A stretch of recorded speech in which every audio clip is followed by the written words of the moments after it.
Well, Australia has implemented a total lockdown on both vaccinated and unvaccinated people as COVID-19 cases continue to rise, mandating the jab for the entire population from February 2022.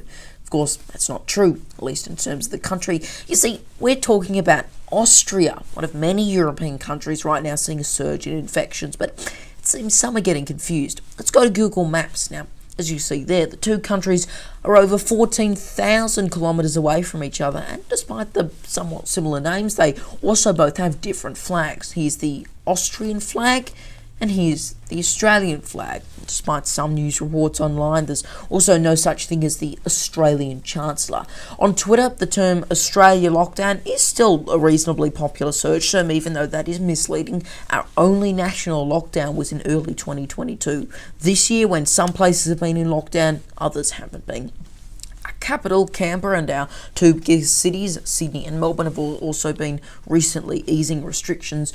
Australia has not locked down the unvaccinated, as this post suggests. The closest thing was a brief lockout for parts of the Northern Territory early this month.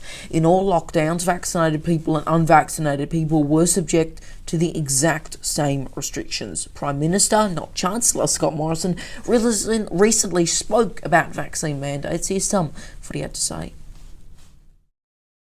Over the last couple of years, governments have been telling Australians what to do. Now, there's been a need for that as we've gone through the pandemic, but the time is now to start rolling all of that back. Our position on mandatory vaccines, for example, is in very specific circumstances.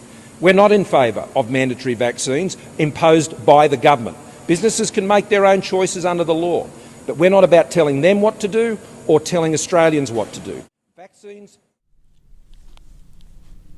Now, this video was widely attributed to unvaccinated people protesting against the new measures in Austria, though not unexpectedly some have said it was Australia. Either way, it's a total lie. The video is from 2019 and does appear to be soccer fans. Now, unfortunately, it is unlikely these false claims will be stopping anytime soon, some of them getting hundreds or even thousands of likes. If you do see a false claim, send them the link to this report and tell them there's no kangaroos in Austria. If you do see something you want fact-checked, make sure you tag or DM at 6newsau or send us an email, contact@6newsau.com. We'll keep fact-checking people, even if they don't want to listen, because even as Twitter updates how they label misinformation, there are still plenty of tweets with lies and falsehoods.